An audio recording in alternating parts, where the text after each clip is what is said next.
வணக்கம். இன்னைக்கு நாம சம்வர்தனா மதர்சன் இன்டர்நேஷனல் லிமிடெட், அதாவது சாமல், அவங்களோட லேட்டஸ்ட் ஆண்டு அறிக்கை, நிதி ஆண்டு 2024-25 கொஞ்சம் ஆழமா அலசி பார்க்கலாம். நீங்க இந்த பெரிய உலக அளவுல ஆட்டோ பார்ட்ஸ் பண்ற கம்பெனியோட செயற்பாடு எப்படி இருக்கு, அவங்க என்னென்ன திட்டங்கள் வச்சிருக்காங்க, எதிர்காலத்துல என்ன செய்ய போறாங்கன்னு தெரிஞ்சுக்க நிச்சயமா ஆர்வமா இருப்பீங்க. அதைத்தான் நாம இப்போ செய்ய போறோம். யோசிச்சு பாருங்க, 50 வருஷம் ஆச்சு. 44 நாடுகள்ல அவங்க பிசினஸ் இருக்கு. 2 லட்சத்துக்கும் மேல ஊழியர்கள். ரொம்ப பெரிய விஷயம் இல்லையா? இவங்களோட லேட்டஸ்ட் ஃபைனான்ஷியல்ஸ், முக்கியமான முடிவுகள் பத்தி நம்ம இப்போ கொஞ்சம் சுவாரஸ்யமா பேச ஆரம்பிக்கலாம். இந்த அலசல்ல அவங்களோட முக்கிய நிதி நிலவரங்கள், அப்புறம் எப்படி வேற வேற துறைகள்ல போறாங்க, புதுசா என்னென்ன கம்பெனிகளை வாங்கியிருக்காங்க, சுற்றுச்சூழல் பாதுகாப்புக்கு என்ன பண்றாங்க, அப்புறம் அந்த விஷன் 2030 சொல்றாங்களே அவங்களோட எதிர்கால இலக்குகள் என்ன, இது எல்லாத்தையும் நம்ம பார்க்க போறோம். முதல்ல அவங்களோட அந்த 50 வருஷ பயணத்தை கொஞ்சம் பார்க்கலாமா? 1975ல வெறும் 1000 ரூபாய் முதலீட்டுல ஆரம்பிச்ச ஒரு நிறுவனம் இன்னைக்கு 44 நாடுகள், 425க்கும் மேல ஃபேக்டரிஸ், 2 லட்சம் ஊழியர்கள்னு வளர்ந்து நிக்குது. நினைச்சு பார்க்கவே பிரமிப்பா இருக்கு. அவங்க ரிப்போர்ட்டோட கருப்பொருள் கூட இதை அழகா சொல்லுது. தங்கள் கனவுகளில் கூட்டாக நம்பிக்கை கொள்ளும் குழுக்களுக்கே மாபெரும் சாதனைகள் சாத்தியமாகும். ரொம்ப சரியா இருக்குல்ல? ஆமா, நீங்க சொல்றது சரிதான். இந்த வளர்ச்சி சும்மா நடக்கல. இதுக்கு பின்னாடி ஒரு தெளிவான திட்டமிடல் இருக்கு. குறிப்பா அவங்க கையகப்படுத்துதல்கள்ல, அதாவது கம்பெனிகளை வாங்குறதுல ரொம்ப திறமையா இருந்திருக்காங்க. வியோசோ கார்ப், அது 2009ல, அப்புறம் பெகு ஃபார்ம், பிகேசி குரூப், ரேட்டல், SAS ஆட்டோ சிஸ்டம் டெக்னிக், இந்த மாதிரி பெரிய கம்பெனிகளை வாங்கினது தான் அவங்கள உலக அளவுல ஒரு பெரிய பிளேயரா மாத்துச்சு. இந்த சாஸ் கையகப்படுத்தல் பத்தி சொன்னீங்க. அதுல என்ன ஸ்பெஷல்? ஏன்னா அது கொஞ்சம் பெரிய டீல் இல்லையா? ஆமா, சாஸ் கையகப்படுத்தல் ரொம்ப முக்கியமானது. அது மூலமா அவங்க வெறும் உதிரி பாகம் சப்ளை பண்ற நிலையிலிருந்து ஒரு படி மேல போயிட்டாங்க. அதாவது டியர் 0.5 சப்ளையர் ஆயிட்டாங்க. டியர் 0.5 அது என்னது? அதாவது காலுக்குள்ள இருக்கிற முழு காக்பிட், டேஷ்போர்ட் பகுதி இருக்கு இல்லையா, அல்லது கதவு மாடியூல், இந்த மாதிரி பெரிய பகுதிகளை ஒன்னா அசெம்பிள் பண்ணி அப்படியே கார் கம்பெனிக்கு சப்ளை பண்ற திறன், இது அவங்களோட மதிப்பை ரொம்பவே கூட்டுச்சு. 1995ல இருந்தே பாருங்க, ஒவ்வொரு 5 வருஷத்துக்கு ஒரு தடவை இலக்கு வச்சு திட்டம் போட்டு வளர்ந்துட்டு வராங்க. இது அவங்களோட நீண்டகால பார்வையை காட்டுது. சரி, இப்போ அவங்களோட நிதி ஆரோக்கியம், அதாவது பண வரவு செலவு கணக்கு எப்படி இருக்குன்னு பார்ப்போம். நிதியாண்டு 2025 முடிவுகள் ரொம்பவே நல்லா இருக்கு. மொத்த வருமானம் பாத்தீங்கன்னா 1.14 ட்ரில்லியன் ரூபாய். ஓஹோ, ட்ரில்லியன் கணக்குல? ஆமா, இது போன வருஷத்தை விட 15% அதிகம். வரி கட்டுறதுக்கு முன்னாடி அவங்க லாபம், அதாவது ப்ரீ டாக்ஸ் ப்ராஃபிட், அது 52.6 பில்லியன் ரூபாய். இது 37% வளர்ச்சி. 37% வளர்ச்சி, நல்ல நம்பராச்சே. ஆமா, இது மட்டும் இல்லாம எதிர்காலத்துல இவ்ளோ பிசினஸ் வரப்போகுதுன்னு உறுதியான ஆர்டர்கள், அதாவது புக் பிசினஸ் மட்டுமே $88 பில்லியன் அளவுக்கு இருக்கு. இது அவங்க மேல கஸ்டமர்களுக்கு எவ்ளோ நம்பிக்கை இருக்குன்னு காட்டுது. அடேங்கப்பா, $88 பில்லியன் உறுதியான பிசினஸ்னா அடுத்த சில வருஷங்களுக்கு வருமானம் பத்தி பெருசா கவலைப்பட வேண்டாம்னு சொல்லலாமா? கிட்டத்தட்ட அப்படி சொல்லலாம். இது எதிர்கால வருமானத்துக்கு ஒரு நல்ல அடித்தளம். அவங்களோட விஷன் 2025 இலக்குகளையும் ஓரளவு பூர்த்தி செஞ்சிருக்காங்க. குறிப்பா மூலதனத்தின் மீதான வருவாய், ROCE, அதாவது அவங்க போடுற முதலீட்டுக்கு எவ்ளோ லாபம் வருதுங்கிற கணக்கு. ROCE. நிறைய முதலீடுகள், கையகப்படுத்தல்கள் செஞ்சும் இதுல முன்னேற்றம் காட்டியிருக்காங்க. அப்புறம் அவங்களோட கடன் அளவு, நெட் டெட், அது 0.9x குறைஞ்சிருக்கு. இது கடந்த 5 வருஷத்திலேயே ரொம்ப குறைவான அளவு. ஓ, கடன் குறைஞ்சிருக்கா? அது நல்ல விஷயம் தானே. ரொம்ப நல்ல விஷயம். அவங்களோட கடன் மதிப்பீடுகளும் கிரெடிட் ரேட்டிங்ஸ் கூட நல்லாவே இருக்கு. நம்ம நாட்டுல AAA, உலக அளவுல BB3, BB+ ஏன்னு கொடுத்திருக்காங்க. இது அவங்க நிதிநிலை ரொம்ப வலுவா இருக்கிறத காட்டுது. இதுல அவங்களோட அந்த 40% ROCE இலக்கு பத்தி பேசியிருந்தாங்களே, அதே மாதிரி அந்த 3CX10ன்னு ஒரு உத்தி, அதாவது எந்த ஒரு நாடு கஸ்டமர் அல்லது உதிரிபாகம் மூலமா வர்ற வருமானம் 10%க்கு மேல போகக்கூடாதுன்னு சொன்னாங்களே, அந்த இலக்குகளை நோக்கி எப்படி போயிருக்காங்க? அந்த 40% ROCE இலக்கு ரொம்ப லட்சியமானது. அதை நோக்கி முன்னேற்றம் இருக்கு, மறுக்க முடியாது. ஆனா அந்த இலக்கை அடைய இன்னும் கொஞ்சம் தூரம் இருக்கு. நிறைய முதலீடுகள் தொடர்ந்து செய்யறதால இதுல கொஞ்சம் மெதுவான முன்னேற்றம் இருக்கலாம். ஆனா அந்த 3CX10 பல்வகைப்படுத்துதல் உத்தியில நல்ல முன்னேற்றம் தெரியுது. அப்படியா? ஆமா. அவங்களோட வருமானத்துல எந்த ஒரு பெரிய வாடிக்கையாளரோ நாடோ இல்ல ஒரு குறிப்பிட்ட உதிரி பாகமோ ஆதிக்கம் செலுத்தாம பாத்துக்கிறாங்க. பெரும்பாலான முக்கிய உதிரி பாகங்கள் இப்பவே 15%க்கும் குறைவான வருமான பங்களிப்பையே கொண்டிருக்கு. இது ரிஸ்க நல்லா குறைக்க உதவுது. சரி சரி. நிதிநிலை வலுவா இருக்குன்னு தெரியுது, வருமானத்தையும் பரவலாக்க பாக்குறாங்க.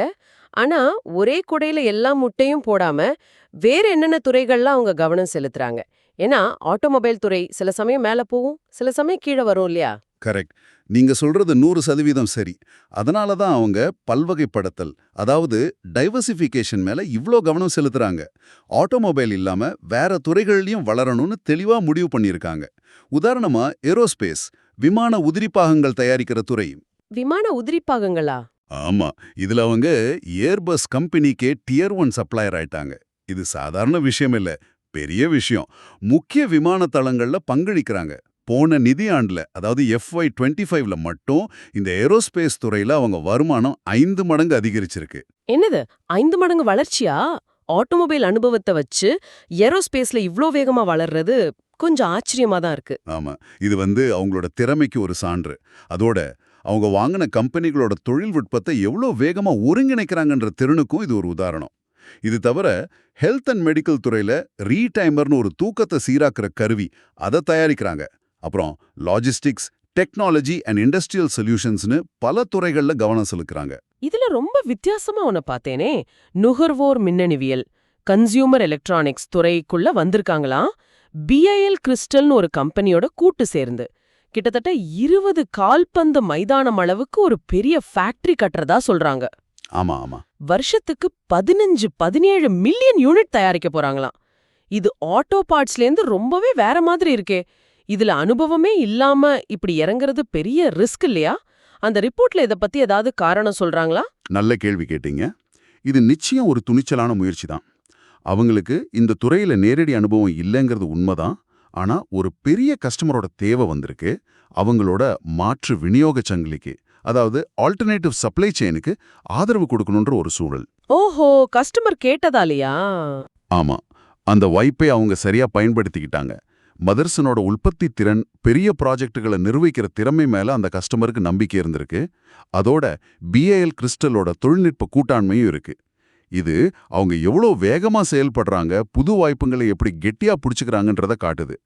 இந்த பல்வகைப்படுத்துதல் அவங்களோட அந்த 368 உத்திக்கு ரொம்ப முக்கியம். ஒரே துறையை நம்பி இல்லாம ரிஸ்க பரவலாக்க இது உதவுது. அதோட நிக்கல. ஏரோஸ்பேஸ்ல கிடைச்ச அனுபவத்தை வச்சு செமிகண்டக்டர் தயாரிக்கிற மிஷின்களுக்கு தேவையான பாகங்களை செய்ய ஒரு புது ஃபேக்டரி வேற கட்டுறாங்க. செமிகண்டக்டர் மெஷின்களுக்கா? அப்போ டெக்னாலஜிலயும் ஆழமா போறாங்க. ஆமா, இதுவும் அவங்க தொழில்நுட்ப திறனை வேற தளங்களுக்கு கொண்டு போறதுக்கு ஒரு நல்ல உதாரணம். சரி, அடுத்து இப்போதைய காலகட்டத்தில் ரொம்ப ரொம்ப முக்கியமான ஒரு விஷயம் நிலைத்தன்மை, அதாவது சஸ்டைனபிலிட்டி மற்றும் ESG, சுற்றுச்சூழல், சமூகம், நிர்வாகம். இதுல மதர்சன் என்ன செய்றாங்கன்னு பார்க்கலாம். ஆமா, இப்போ எல்லா பெரிய கம்பெனிகளும் இதுக்கு பயங்கர முக்கியத்துவம் கொடுக்கறாங்க. இவங்க என்ன இலக்கு வச்சிருக்காங்க? ரொம்பவே லட்சியமான இலக்குகளை வச்சிருக்காங்க. அவங்க ஃபேக்டரிகள்ல இருந்து வர்ற நேரடி மற்றும் மறைமுக கார்பன் உமிழ்வு, அதாவது ஸ்கோப் 1 and 2, அதை 2040க்குள்ள நிகர பூஜ்யம் நெட் ஜீரோ ஆக்கணும்னு இலக்கு. 2040க்குள்ளயா? அது பெரிய டார்கெட்டாச்சே. ஆமா, அது மட்டும் இல்ல, அவங்களோட மொத்த சப்ளை செயின்ல வர்ற உமிழ்வு, அதாவது ஸ்கோப் 3, அதை 2050க்குள்ள கார்பன் நியூட்ரல் ஆக்கணும்னு முடிவு பண்ணியிருக்காங்க. TCFDன்னு சொல்லப்படுற காலநிலை தொடர்பான நிதி வெளிப்பாடுகளுக்கான கட்டமைப்புக்கு ஏத்த மாதிரி செயல்படுறாங்க. ஐக்கிய நாடுகளோட உலகளாவிய ஒப்பந்தத்திலையும் UNGCலையும் கையெழுத்து போட்டிருக்காங்க. இதுக்காக நிறைய முயற்சிகள் எடுக்கிறாங்க. புதுப்பிக்கத்தக்க ஆற்றல், ரினியூவபிள் எனர்ஜி பயன்பாட்டை அதிகரிக்க தனியா ஒரு டீமே வச்சிருக்காங்க. தண்ணீர் சேமிப்புல கவனம் செலுத்துறாங்க. குறிப்பா தண்ணீர் பற்றாக்குறை இருக்கிற இடங்கள்ல இருக்கிற 177 ஃபேக்டரிகள்ல பூஜ்ய வெளியேற்றம், ஜீரோ லிக்விட் டிஸ்சார்ஜை இலக்கா வச்சிருக்காங்க. 177 ஃபேக்டரிகள்லையா? ஆமா. கழிவு மேலாண்மையில சுழற்சி பொருளாதாரம், சர்க்குலர் எக்கானமி கொள்கைகளை ஃபாலோ பண்றாங்க. பல்லுயிர் பெருக்கம், பயோடைவர்சிட்டியை பாதுகாக்க IBAT மாதிரி கருவிகளை பயன்படுத்தி நாட்டு மரங்களை நடுறாங்க. அவங்க சப்ளையர்களும் பொறுப்பா நடந்துக்கணுங்கிறதுக்காக தனியா ஒரு போர்ட்டல், ஆடிட் எல்லாம் பண்றாங்க. இப்போதைக்கு அவங்க செலவு பண்றதுல 46% சப்ளையர்கள் அவங்களோட நடத்தை விதிமுறைகளுக்கு இணங்கி நடக்கிறாங்கன்னு சொல்றாங்க. இதெல்லாம் கேட்க நல்லா இருக்கு. வெறும் இலக்குகள் கொள்கைகள்னு இல்லாம நடைமுறையிலயும் சில விஷயங்கள் பண்ற மாதிரி தெரியுது. ரிப்போர்ட்ல பார்த்த 100க்கும் மேற்பட்ட இடங்கள்ல ISO 5001 சர்டிபிகேட் வாங்கியிருக்காங்கன்னு சொல்றாங்க. இது ஆற்றல் மேலாண்மைக்கான சான்றிதழ் இல்லையா? ஆமா, கரெக்ட். அது மட்டும் இல்லாம ஜப்பானிய கம்பெனி சாங்கோ கூட சேர்ந்து சுற்றுச்சூழலுக்கு உகந்த பேக்கேஜிங் முறைகளை கொண்டு வர்றாங்க. புதுமையான ஐடியாஸுக்காக பிளக் இன் பிளேன்ற ஒரு அமைப்பு இவங்கள அங்கீகரிச்சிருக்கு. என்ன மாதிரி ஐடியாஸ்? உதாரணமா கடல்ல கிடைக்கிற பிளாஸ்டிக்கை வச்சு கார் பாகங்கள் செய்ய முடியுமா, தாவர அடிப்படையிலான பொருட்களை தோலுக்கு பதிலா பயன்படுத்த முடியுமான்னு ஆராய்ச்சி பண்றாங்க. ஓ, கடல்ல இருக்கிற பிளாஸ்டிக்க வச்சு கார் பாகங்களா? இது ரொம்ப சுவாரஸ்யமா இருக்கே. சரி, இது சுற்றுச்சூழல் ஊழியர்கள் நலனுக்கு ஏதாவது செய்றாங்களா? கண்டிப்பா ஊழியர்கள் நலன்லயும் கவனம் செலுத்துறாங்க. மனநல முதலுதவியாளர், அதாவது மென்டல் ஹெல்த் ஃபர்ஸ்ட் எய்டர்ஸ்னு ஒரு நெட்வொர்க் உருவாக்கியிருக்காங்க. அப்படியா? இது புதுசா இருக்கே. ஆமா, பெண் ஊழியர்கள் தலைமை பண்புகள்ல வளர லீப்னு ஒரு வழிகாட்டுதல் திட்டம், மென்டர்ஷிப் ப்ரோக்ராம் வச்சிருக்காங்க. பாதுகாப்பே முதலில், சேஃப்டி ஃபர்ஸ்ட்ன்றது அவங்களோட முக்கியமான கொள்கை. இதெல்லாம் பார்க்கும்போது ESG விஷயத்துல அவங்க வெறும் பேச்சோட நிக்காம செயல்லையும் காட்டுறாங்கன்னு நல்லாவே தெரியுது. சரி, இவ்ளோ தூரம் வந்தாச்சு. இப்படியே போனா அடுத்து என்ன? விஷன் 2030ன்னு பெரிய திட்டமெல்லாம் வச்சிருக்காங்களே, அத பத்தி கொஞ்சம் சொல்லுங்க. ஆமா, விஷன் 2030 தான் அவங்களோட அடுத்த பெரிய இலக்கு. மறுபடியும் சொல்றேன், ரொம்ப லட்சியமான டார்கெட்ஸ் தான். வருமானத்தை USD 108 பில்லியனா உயர்த்தணும். 108 பில்லியன் டாலரா? ஆமா, ROCE 40% கொண்டு வரணும். 3CX10 உத்திய தொடர்ந்து பின்பற்றணும். லாபத்துல 40% வரைக்கும் டிவிடெண்டா கொடுக்கணும்னு பிளான் பண்றாங்க. அவங்களோட அடுத்த ஆண்டு பொதுக்கூட்டம் AGM ஆகஸ்ட் 28, 2025ல நடக்கும்னு சொல்லியிருக்காங்க. USD 108 பில்லியன் வருமானம் இப்போ இருக்கிறத விட பல மடங்கு அதிகம்.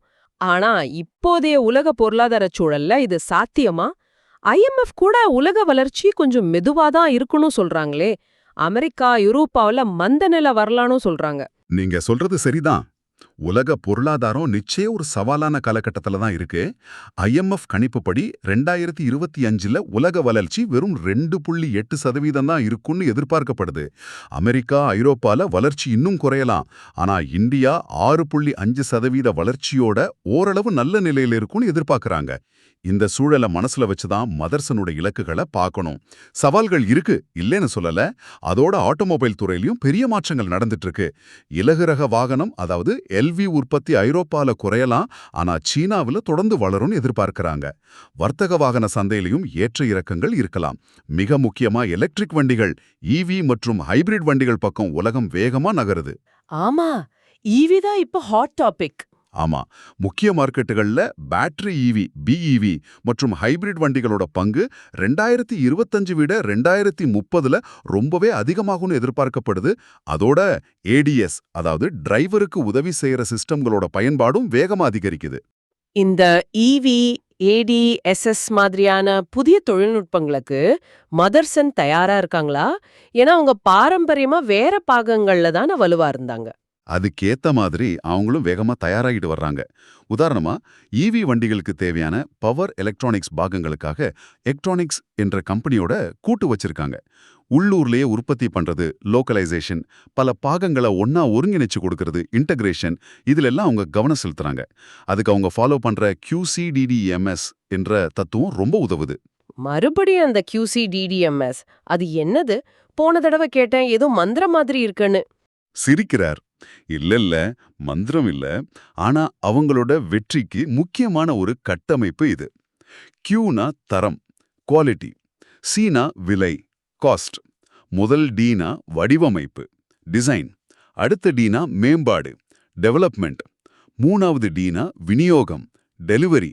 Mனா மேலாண்மை, மேனேஜ்மெண்ட். Sனா பாதுகாப்பு, சேஃப்டி. Eனா சுற்றுச்சூழல், என்விரான்மெண்ட். கடைசி Sனா நிலைத்தன்மை, சஸ்டெனபிலிட்டி. அப்பா, இவ்வளவு இருக்கா அதுல? ஆமா, இந்த எல்லா விஷயங்கள்லயும் சிறப்பா செயல்படணும்ன்றது தான் இதோட நோக்கம். இது அவங்க செய்யற எல்லாத்துலயும் ஒரு ஒழுங்க கொண்டு வருது. ஓஹோ, இப்ப புரியுது. சரி, சமீபத்துல அவங்க QIP மூலமா நிறைய நிதி திரட்டினாங்களே, அதாவது குவாலிஃபைடு இன்ஸ்டிடியூஷனல் பிளேஸ்மெண்ட். பெரிய நிதி நிறுவனங்களிடமிருந்து டைரக்டா நிதி வாங்கினது. அப்புறம் போனஸ் ஷேர் 1.2 கொடுக்க போறதாவும் சொல்றாங்க. இதெல்லாம் எல காட்டுது, ஒரு நல்ல சிக்னலா? நிச்சயமா, இல்லையே நிர்வாகத்தோட தன்னம்பிக்கையையும் எதிர்கால வளர்ச்சி மேல அவங்களுக்கு இருக்கிற உறுதியையும் காட்டுது. QIP மூலமா கிடைச்ச அந்த 64.3 பில்லியன் நிதி அவங்களோட வளர்ச்சி திட்டங்களுக்கும் ஒருவேளை புதிய கையகப்படுத்தல்களுக்கும் பயன்படும். போனஸ் பங்குகள்ல பங்குதாரர்களுக்கு கொடுக்கிற ஒரு வெகுமதி மாதிரி. அது மட்டும் இல்லாம இது சந்தையில பங்குகளோட புழக்கத்தையும் லிக்விடிட்டியும் அதிகரிக்கும். இதெல்லாம் நல்ல பாசிட்டிவ் அறிகுறிகள் தான். அப்போ நாம இன்னைக்கு பேசினத ஒரு சின்ன சுருக்கமா உங்களுக்காக சொல்றேன். மதர்சனோட அந்த 50 வருஷ அபார வளர்ச்சி, உலக அளவுல பொருளாதாரம் கொஞ்சம் முன்ன பின்ன இருந்தாலும் அவங்களோட வலுவான நிதி நிலைமை, அப்புறம் ஆட்டோமொபைல் தாண்டி மத்த துறைகள்லயும் தீவிரமா கவனம் செலுத்துறது, சுற்றுச்சூழலை பாதுகாக்க அவங்க உண்மையிலே மெனக்கெடுறது, அப்புறம் கடைசியா ரொம்ப லட்சியமான விஷன் 2030 இலக்குகள். இதெல்லாம் தான் முக்கியமா நாம பார்த்தோம். ஆமா, அதோட அவங்களோட பலங்களையும் மறுபடியும் ஞாபகப்படுத்திக்கலாம். பல துறைகள்ல இருக்கிற அவங்களோட பிசினஸ் மாடல், அப்புறம் அந்த QCDDMS தத்துவம் மூலமா செயல்பாட்டுல சிறந்து விளங்குறது, ரொம்ப கவனமா யோசிச்சு கம்பெனிகளை வாங்குறவங்களோட உத்தி. அவங்க பார்க்குற வாய்ப்புகள்ல 5%க்கும் குறைவானதை தான் ஓகே பண்றாங்களாம். அப்படியா? ஆமா. அப்புறம் கஸ்டமர்களோட நீண்டகால வலுவான உறவுகள், இதெல்லாம் அவங்களோட வெற்றிக்கு ரொம்ப முக்கியமான காரணங்கள். இவ்வளோ நேரம் பேசணும். ஆனா இதுல நேரடியா பதில் இல்லாத ஆனா யோசிக்க வைக்கிற ஒரு கேள்விய உங்களோட சிந்தனைக்கு விட்டுட்டு போறேன். நீங்களும் யோசிச்சு பாருங்க. நுகர்வோர் மின்னணுவியல், ஏரோஸ்பேஸ்னு ரொம்பவே வித்தியாசமான துறைகள்ல இவ்வளவு வேகமா வளர்றாங்க. அதே சமயம் சுற்றுச்சூழலுக்கும் பெரிய இலக்குகள் வச்சிருக்காங்க. இப்படி 44 நாடுகள்ல 425க்கும் மேற்பட்ட ஃபேக்டரிகள்ல இருக்கிற 2 லட்சத்துக்கும் அதிகமான ஊழியர்கள் மத்தியில அந்த ஆரம்ப காலத்துல இருந்த ஒரே மதர்சன் உணர்வே, அதாவது அந்த ஒரே குடும்பம்ங்கிற கலாச்சாரத்தை உண்மையிலேயே பரப்பி அதை நிலைநிறுத்துறதுல அவங்களுக்கு வர்ற மிகப்பெரிய கலாச்சார சவால் என்னவா இருக்கும்? இத பத்தி கொஞ்சம் யோசிச்சு பாருங்க. சம்வர்தனா மதர்சன் நிறுவனத்தை பத்தின இந்த ஆழமான அலசல்ல எங்களோட இணைஞ்சதுக்கு ரொம்ப நன்றி.